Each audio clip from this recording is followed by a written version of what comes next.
তৃণমূল মমতাপন্থী আলাদা আর বালিশপন্থী আলাদা। বালিশপন্থীটা কি? আচ্ছা, পুরোনো ভিডিও দেখতাম, তুমি তখন ছোট ছিলে। সমর্থন করুন সরকারকে, তাহলে খানিকটা আপনার ইমেজ ফিরে আসবে। যে আমি একটা মেয়ে হয়ে বলছি, সাবাস শুভেন্দু। সবুজ মোমবাতি নিয়ে এত মমতা বড় একটা বন্দ্যোপাধ্যায় মোমবাতি এরাম করে ধরে আছে, আবার ধরতে গিয়ে আবার তাকে তোয়ালে জড়াতে হয়েছে হাতে।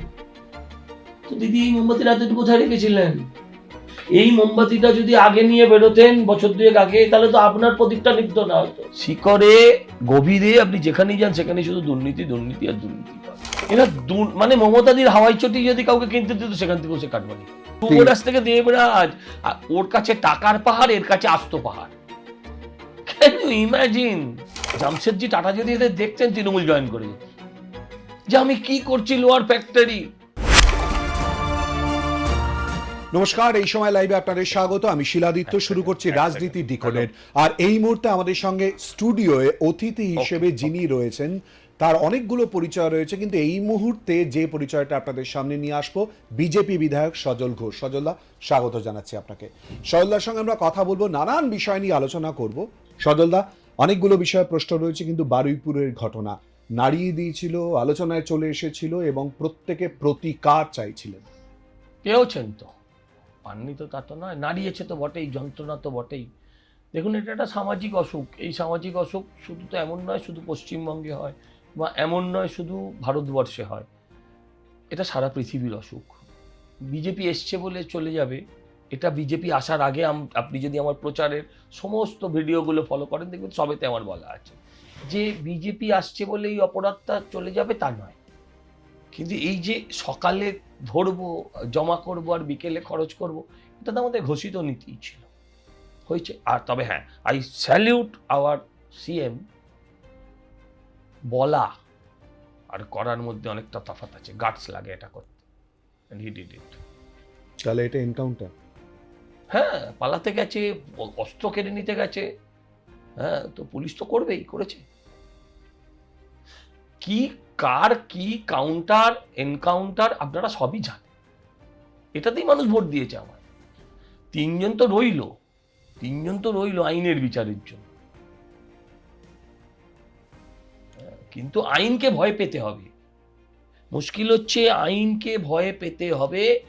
আইনকে মানুষ কখন নিজের হাতে তুলে নেয়? যখন আইনই নিরাপদ থাকে না, তখন মানুষ আইনকে রক্ষা করার জন্য মাঝে মাঝে আইনকে নিজের হাতে তুলে নিতে হবে। আপনি যে এ হারে বেআইনি কাজ করবেন, আজকের পর কোনো ধর্ষক ভাববে, এই কাজ করতে গেলে, চারজন মিলে ধর্ষণ করলে একজন বলবে করিস না, এনকাউন্টার হবি। আপনি বাইরে গিয়ে প্রশ্ন করুন, আইন কাদের জন্য? জনতার জন্য তো আইন।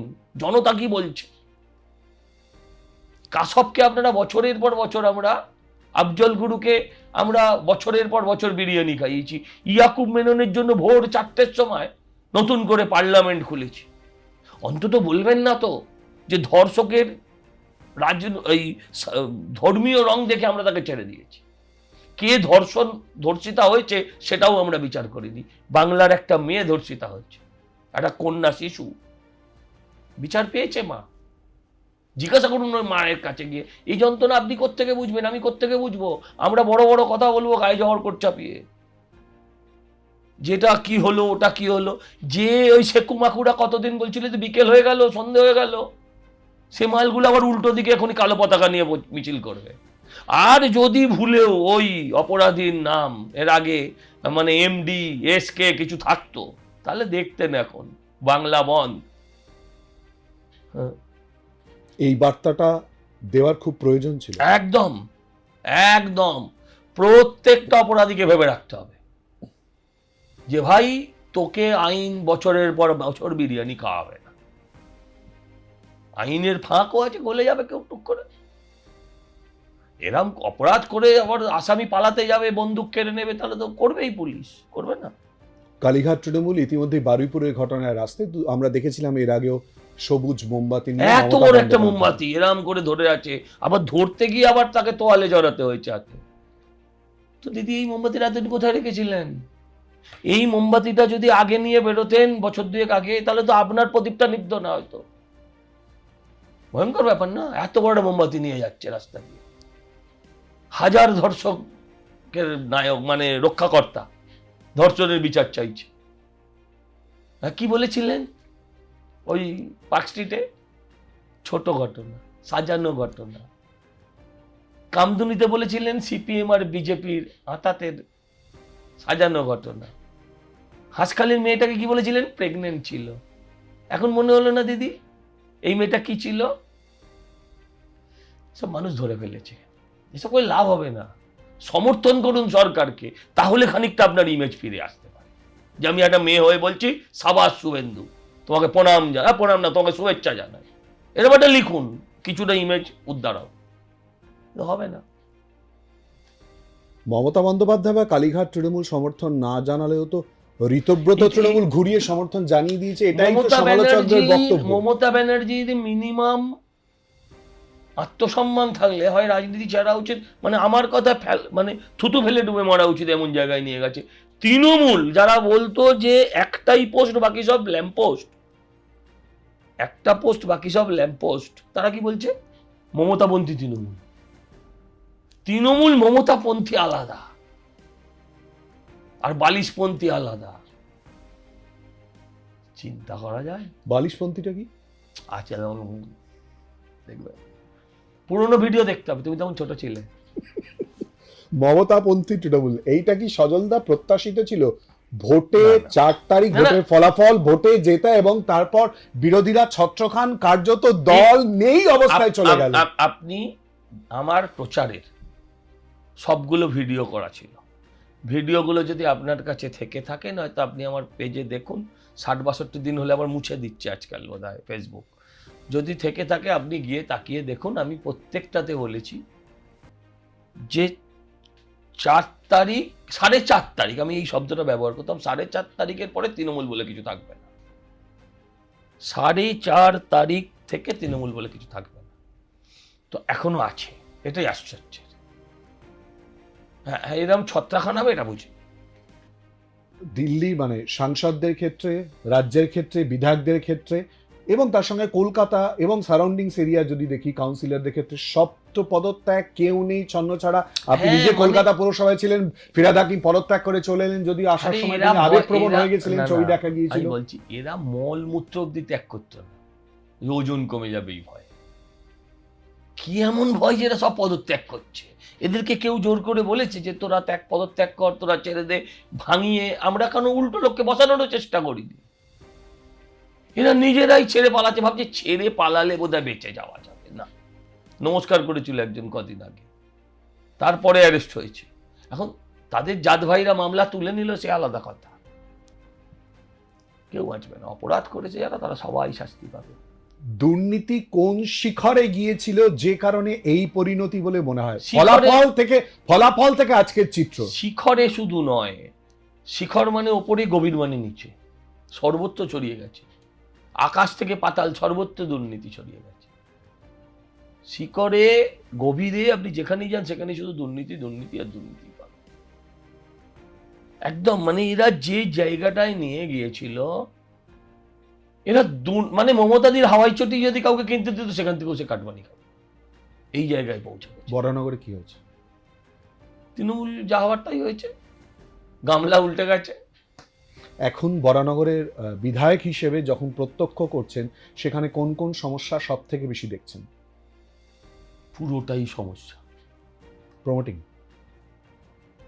শুনুন, ওখানে মানুষের থেকে প্রমোটার বেশি, আর প্রমোটারদের কাছে, যার কাছে 15 টাকা নেই পকেটে, হ্যাঁ, সাইকেলের টায়ারও রিসোল করা আছে, সেও হচ্ছে প্রমোটার ওখানে।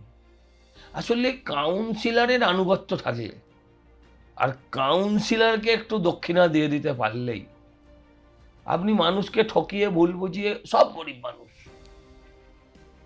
বরানগরে মধ্য এবং নিম্ন মধ্যবিত্ত এই গরিব মানুষ পুরোটাই প্রমোটারের শিকার, পুরোটা প্রমোটারের শিকার। বরানগরে 50 বছর, বলছি এটা শুধু তৃণমূলকে দোষ দেব না, 50 বছর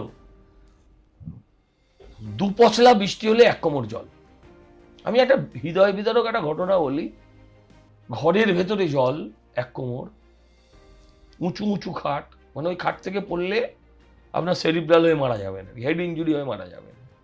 সেই খাটের ওপরেই মা সদ্যজাত সন্তানকে রেখেছে বা ছোট বাচ্চাকে রেখেছে, রেখে মা বাইরে গেছে রাস্তার কল থেকে জল আনতে, বাচ্চা ওখান থেকে পড়ে ওই জলে পড়ে মারা গেছে ঘরের ভেতর, জলে ডুবে বাচ্চার মৃত্যু।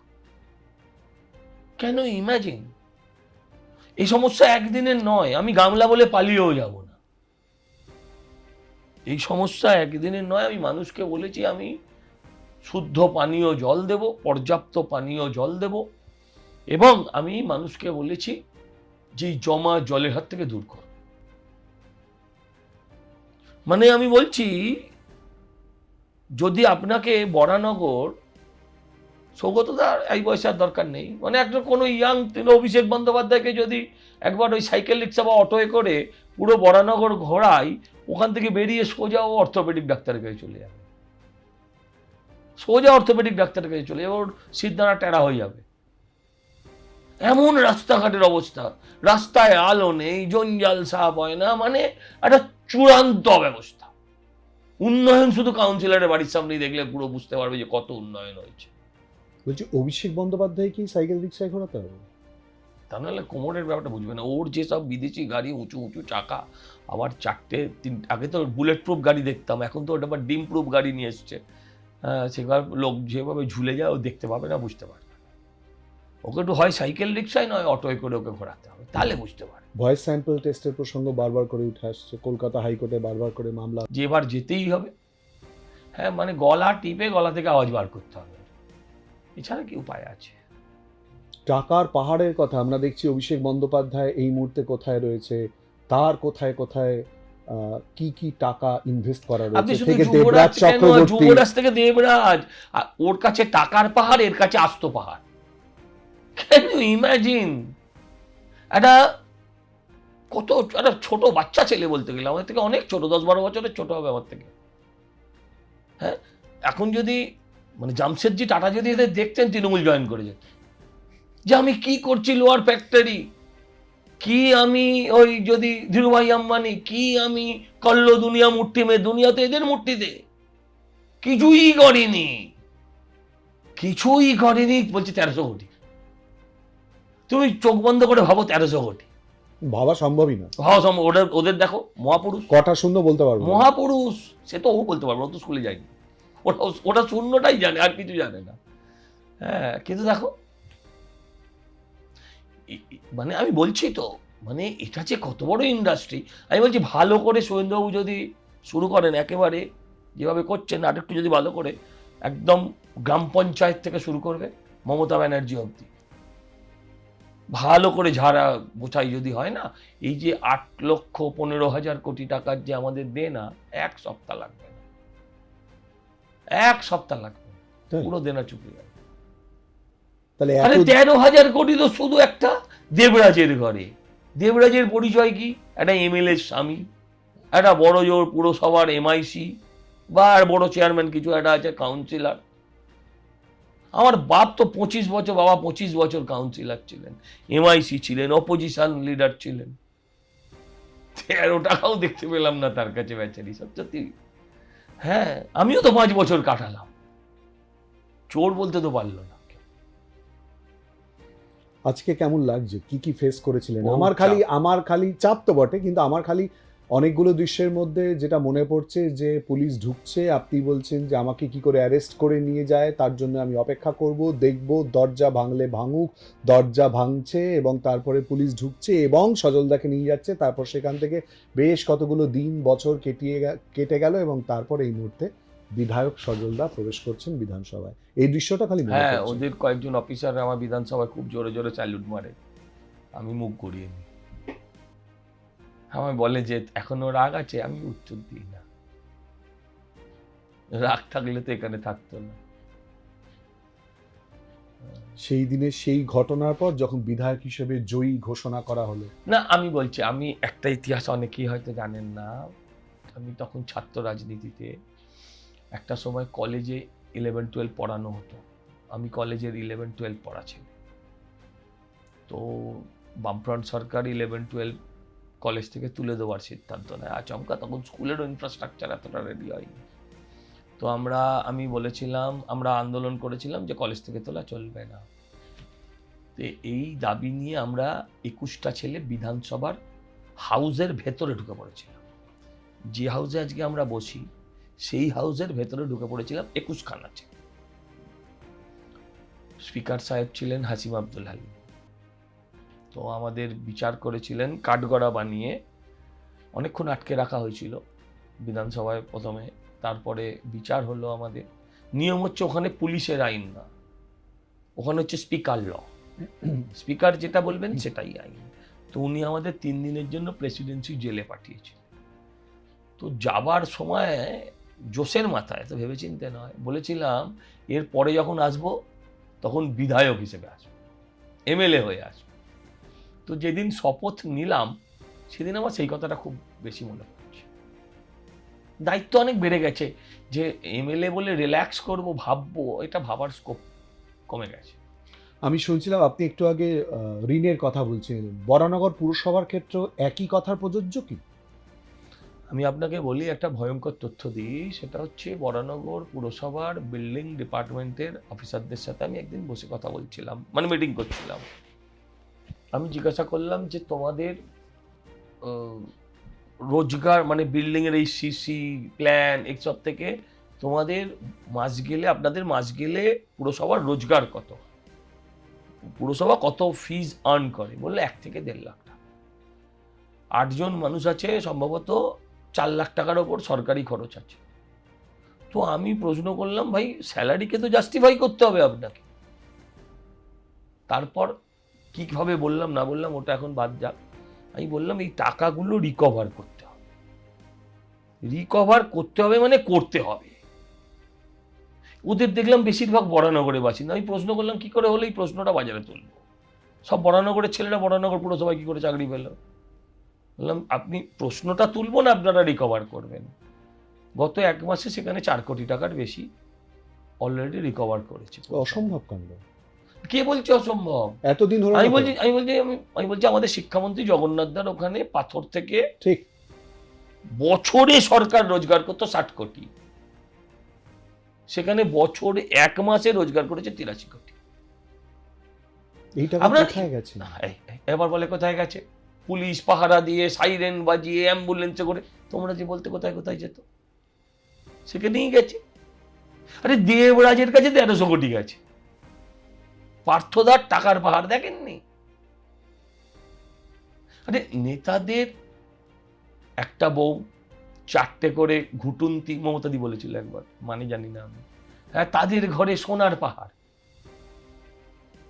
আমার বাপ, দাদুর বাবা সব সোনা ব্যবসায়ী। আমাদের ঘরে এত সোনা আমি দেখতে পেলাম না।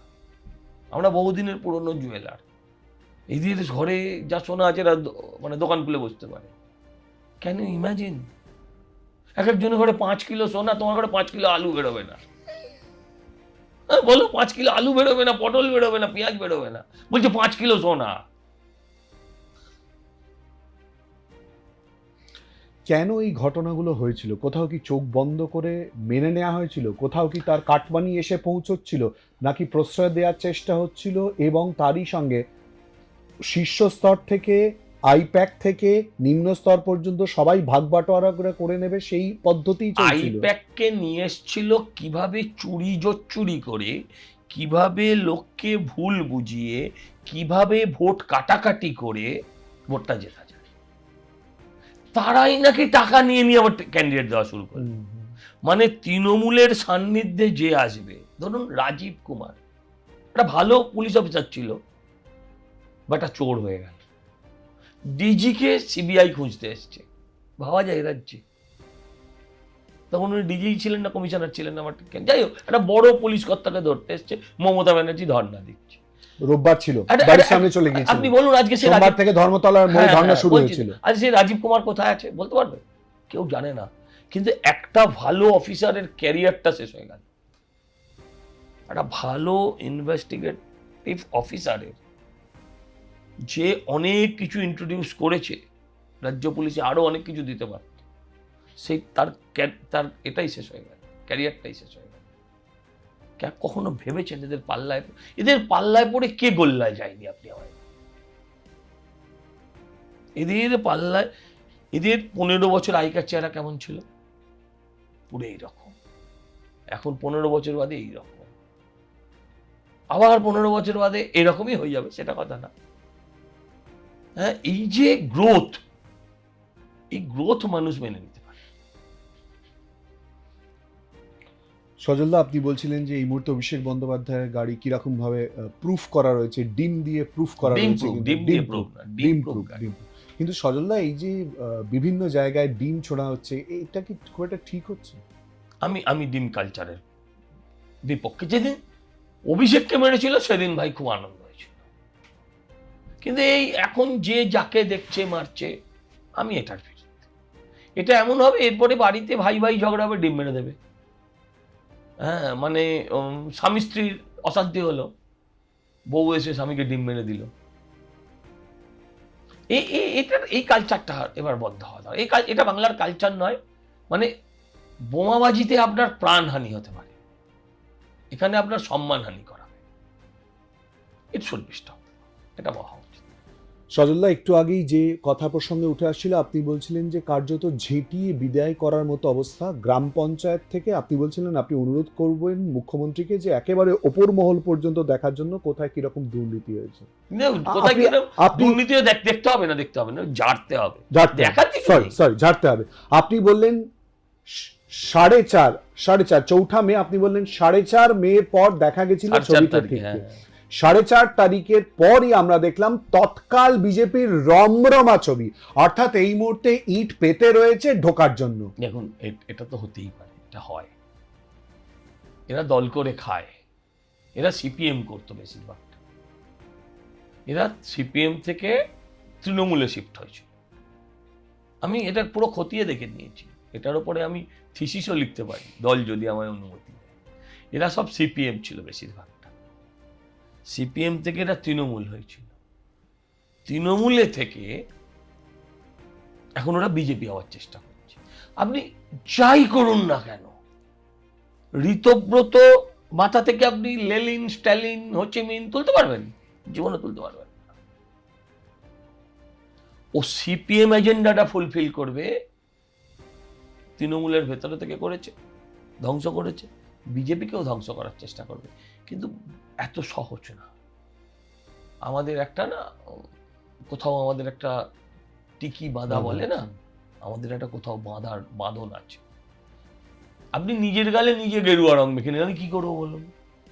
আমি দেখলাম 18 নম্বর ওয়ার্ডের কাউন্সিলর, ওপরের বোর্ডে তৃণমূল কার্যালয়, ভেতরে বিজেপির পতাকা কাঁধে নিয়ে, হাতে গেরুয়া পানীয় নিয়ে ভোটের দিন ছবি দিচ্ছে।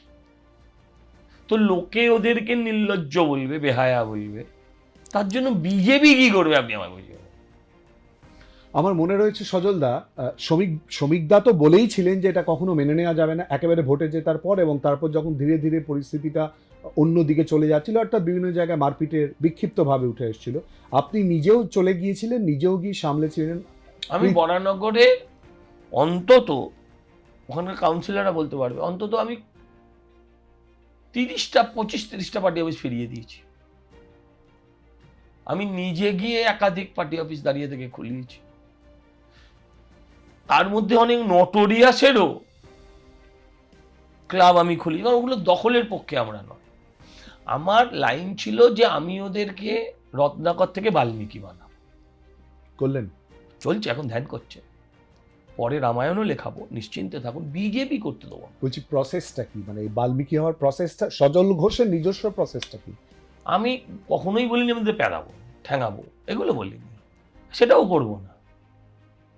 কিন্তু যেগুলো তুই করেছিস সেগুলোও আর করতে দেবো না, নিশ্চিন্তে থাক। বিজেপিও আমি করতে দেবো না। এখন অনেকেই আমার গায়ে গায়ে ঘেঁষে ঘেঁষে ছবি তুলতে, আমি কি করবো বলুন তো দেখি। আমি বলতে যাচ্ছিলাম যে আমাদের প্রতিনিধি প্রীতম দে আপনার সাক্ষাৎকার নিতে গেছিল নানান বিষয়ে আর কি, এবং প্রীতম নিজে দেখেছে, সেটা আমরা দেখিয়েও ছিলাম। একজন হঠাৎ জয় শ্রীরাম বলে কাঁদতে কাঁদতে আপনাকে জড়িয়ে ধরে, যে আপনি বললেন হ্যাঁ হ্যাঁ হ্যাঁ কাঁদ, তুই তো তৃণমূল করতিস, হঠাৎ তুই জয় শ্রীরাম হলি কি? ও এরকম, আরে ওদের কথা ছেড়ে দিন। আমি বলছি অনেক বড় বড় নেতা, আমি তৃণমূলকে গাল দিচ্ছি, সে এসে আমার পাশে দাঁড়িয়ে পড়ছে। আমি কি করব তাতে? কিন্তু নিশ্চিত থাকতে পারেন যে আমি এদের নেওয়ার পক্ষে নয়, আমি নিতে দেব না, আমার সর্বশক্তি দিয়ে আটকাবো। তবু দিনের শেষে আমি কোথাও দল করি, ওপর মহল থেকে আমার ধারণার নির্দেশ আসবে না, আসলে আমি কিছু করার থাকবে না, কিন্তু আমার ধারণার নির্দেশ আসবে না। শ্রমিকদা একেবারে প্রথমের দিকেই বিষয়টা স্পষ্ট করে দিয়েছেন, পরে এই মুহূর্তে রাজ্য সরকারের যে অবস্থান যেরকম ভাবে চলছে সেই জায়গায় আপনাদের যে এজেন্ডা ছিল, যে প্রতিশ্রুতি ছিল, ডিএ বলুন, ফেন্সিং এর ক্ষেত্র বলুন, অনুপ্রবেশ সব থেকে বড় এজেন্ডা, সব থেকে বড় ইস্যু ছিল, তার পরিপ্রেক্ষিতে উন্নয়ন, ডবল ইঞ্জিন সরকারের কথা একাধিকবার বলেছেন। আপনি বলছিলেন ফেসবুকে আপনার ভিডিও যদি দেখা যায়, আপনি যেমন বরানগরের কথা বলেছেন, তার পাশাপাশি সার্বিকভাবে যে প্রতিশ্রুতির কথা সে কথাও বলেছেন। শিল্প উন্নয়ন মানচিত্রে এই মুহূর্তে পশ্চিমবঙ্গ কতটা এগিয়েছে 2 মাস বিচার করার এই মুহূর্তে জায়গা কখনো আসেনি। আমি একটা কথা বলবো, এখন ওই সদ্যজাত শিশু একদম দেখেছেন কখনো? তাকে দেখতে গেছেন? নিজেরই তো হয়েছে তো, আপনার মা, আপনার বাবা, ঠাকুমা, দিদিমা, কাকিমা, জেঠিমারা, যে আপনার যারা আছে তারা যখন যায়, তারা বলে না, বেটা ছেলেটা তখন চোখ খোলেনি, বলছে চোখটা পুরো বাপের মতন হয়েছে রে, নাকটা পুরো মায়ের মতো খেদা।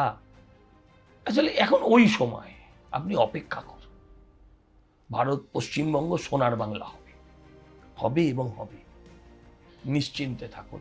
এখনই এসব কি বলা যাবে, বাট যদি এই কথা সত্যি হয়, মর্নিং শোজ দ্য ডে, তাহলে মর্নিংটা আপনি দেখতে পাচ্ছেন। বাজেটটাকে কম গুরুত্বপূর্ণ? অবশ্যই সারা পশ্চিমবঙ্গের নিরিখে। হ্যাঁ, তাহলে কত বড় ঘোষণা আমরা নিজেরা আলাদাভাবে তৈরি করেছিলাম আর কি। যখনই ডি এর ঘোষণা হলো, আপনি পরপর অনেকগুলো সাবজেক্ট বলতে পারেন, বিষয় বলতে তো বলছি, এটা খুব বড় ছিল, আপনাদের ঘোষিত কর্মসূচির মধ্যে তো ছিল। ঘটনা হচ্ছে, দেখুন বিজেপি এমন একটা দল, তারা কমিটমেন্ট রাখে, আপনার পছন্দ হতেও পারে, নাও হতে পারে, কিন্তু মেজরিটি মানুষের পছন্দ সেই কমিটমেন্টের ওপর আস্থা ছিল বলে তারা আমাদের ভোট দিয়েছে। আমরা মন্দির তৈরি করিনি, কিন্তু রাম মন্দির আমরা করব, এটা আমাদের কমিটমেন্ট ছিল। হ্যাঁ, তারপর করেছি, আবার অনেকের ভালো লাগেনি, তাদের আবার জগন্নাথ মন্দিরটা ভালো লেগেছিল। বুঝি বাড়ির প্রসঙ্গ খুব চলে আসছে। আমরা দেখতে পাচ্ছি যে কি করে ফ্ল্যাট, খুব সম্ভ্রান্ত জায়গায় ফ্ল্যাট করতে গেলে খুব নাকি কসরত করতে হয়েছে, বিশাল পরিশ্রম করতে হচ্ছে। রচনা বন্দ্যোপাধ্যায় বলছিলেন আর কি। এই প্রসঙ্গগুলো কিরকম ভাবে দেখেন? এগুলো রচনাবিদের দোষ নয়, তাকে যারা চয়েস করেছে তাদের দোষ। ডাক্তারের কাছে গেলে না, দেখবে আগেকার দিনে কাকিমা জেঠিমারা বাচ্চাটাকে ডাক্তার দেখাতে নিয়ে গেছে, নিয়ে বললো আমারও না 2 দিন ধরে খুব কাশি হয়। ডাক্তারবাবু ওই প্রেসক্রিপশনে পেছনে 2টো ওষুধ লিখে দিল। ওইরকমভাবে মমতা ব্যানার্জি, রচনা ব্যানার্জিকে একই ডাক্তারের কাছে দেখানো উচিত। হ্যাঁ, একই ডাক্তার, একজনকে দেখে নিলে দুজনের চিকিৎসা হয়ে যাবে। একটুখানি ব্যক্তিগত জায়গায় আসবো সজলদা, কি দরকার? আর অবশ্যই আসতে হবে। তার কারণ হচ্ছে আপনি নিজেই বলেছেন যে যেখান থেকে আপনার রাজনৈতিক জীবন শুরু হয়েছে, আপনারা ঢুকে পড়েছিলেন বিধানসভা এবং সেখানে আলাদা কোর্ট তৈরি করা হয়েছিল। ছাত্র রাজনীতি দিয়ে যার জীবন শুরু, একেবারে বলার অপেক্ষা রাখে না, সিটি কলেজ, সেখান থেকে আজকে বিজেপি বিধায়ক, কতটা আবেগ জড়িয়ে? এই যে মাঝে মাঝে তোমরা যখন বলো বিধায়ক, তখন আমি বিধায়ক হয়েছি। হ্যাঁ, তার আগে আমি এইগুলো মানে জেতার পরের মুহূর্ত থেকে এই তৎকাল বিজেপি, এই পার্টি অফিস, এই সেই, আমাদের লক্ষ্য ছিল যে আমরা পোস্টপল ভায়োলেন্স কোনোভাবেই যেন না হয়। এই করতে গিয়ে রিয়েলাইজই করতে পারলাম না। তুমি এখন তো ছাড়লেই আবার ওখানে আমার অফিসে অনেক লোক বসে আছে, সেখানে দৌড়বো, এগুলো রিয়েলাইজ করারই সময় পাই। এত দৌড়তে আর মানসিকভাবে এখনো আমি কলেজেই আছি। ছাত্র রাজনীতি, হ্যাঁ, মানে ওর থেকে থ্রিল, ওর থেকে অ্যাডভেঞ্চারাস, ওর থেকে মজা জীবনের কোনো রাজনীতিতে কখনো কেউ, যারা ছাত্র রাজনীতি করেছে পিওরলি প্রপারলি, তারা সবাই কথা বলে। রাজার মুকুট বাইরে থেকে দেখতে খুব সুন্দর, বিয়ের শাড়ি পরে যে বউটা বসে থাকে তাকে দেখে বলে কি সুন্দর লাগছে, কিন্তু শাড়ি পরা বউটাকে জিজ্ঞাসা করে বলবে 25 কিলো শাড়ি পরে তো নড়তেই পারছে না। ঠিক সেরকম রাজার মুকুট দূর থেকে তো ভালোই লাগে, কিন্তু তাতে অনেক কাঁটাও থাকে।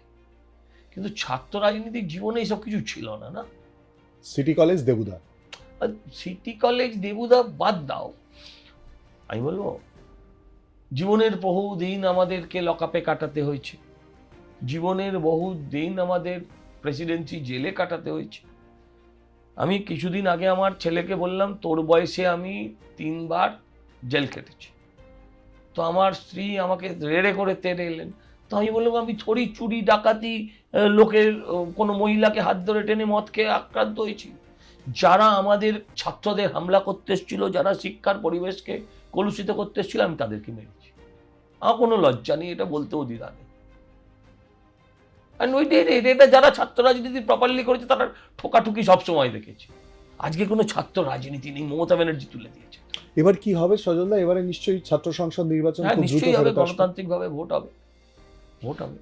একটু পাড়ার দেবুদাকে প্রশ্ন করি, আড্ডা মারেন? আর কত আড্ডা মারেন? করবে? আড্ডা মারেন? হ্যাঁ, আড্ডা ছাড়া আমি অক্সিজেনই পাবো না, নিতেই পারবো না। কখন আড্ডা মারেন? আরে এখন বেশি রাতে আড্ডা মারি, তখনও লোক চলে আসে। কটার লোকে সময়? জেনে গেছে না আমি অনেক রাত অব্দি পাড়ায় আড্ডা মারি। এবার তখন লোক চলে আসে, আর তখন আমি হয়তো একটা স্যান্ডো গেঞ্জি পরে বা এমনি একটা টি শার্ট পরে হাফ প্যান্ট পরে থাকি। এখন আবার সেলফি কালচার হয়েছে, তারপর বলছে একটা ছবি তুলবো। বলো দেখি, এই হাফ প্যান্ট পরা ছবি, সেটা আবার দিতেও হবে। জ্বালা, অনেক জ্বালা। এরপর আরেকটা গুরুত্বপূর্ণ দিক হচ্ছে বাঙালির পুজোর নেবুতলা পার্ক জড়িয়ে রয়েছে সেই জায়গায়। এবারে উদ্বোধন কি প্রধানমন্ত্রী করবেন, সঙ্গে মুখ্যমন্ত্রী? দেখো, আমি তো চাইবো, আমি চাইলেই যে হবে তার তো কোনো মানে নেই। এটা একটা অনেক বড় ব্যাপার, অনেক অলিক ব্যাপার। জ্যোতিষীকে দেখাবো, দেখি আমার কপালে আছে কিনা, যদি থাকে হয়ে যাবে। থিম কি হচ্ছে? থিম এখন বলবো না। থিম অপ্রকাশিত? বলবো, আর একটু সময় আসুক, এখনই না। একদম আড্ডার ছলে যদিও আমরা কথাগুলো বলেছি, কিন্তু উইথ এ সিরিয়াস নোট, খুব গুরুত্বপূর্ণ দিক, বিশেষ করে রাজনৈতিক দিক আমরা ছুঁয়ে যাওয়ার চেষ্টা করেছি সজল ঘোষের সঙ্গে আলোচনায়। যদিও সজলদা নিজেকে বিধায়ক বলতে বা ভাবতে এখনো কোথাও না কোথাও অস্বস্তি বোধ করেন। অস্বস্তি কেন বোধ করবো? অবাক হয়ে যায়। অবাক হয়ে যায়। সুতরাং সেই অবাক হওয়ার জায়গা থেকে বাস্তব চিত্রের নিরিখে কোথায় কোন দিকে রাজনৈতিক মোড় নেয় সেদিকে নজর থাকবে। আপনাদের চোখ থাকুক এই সময় লাইভ।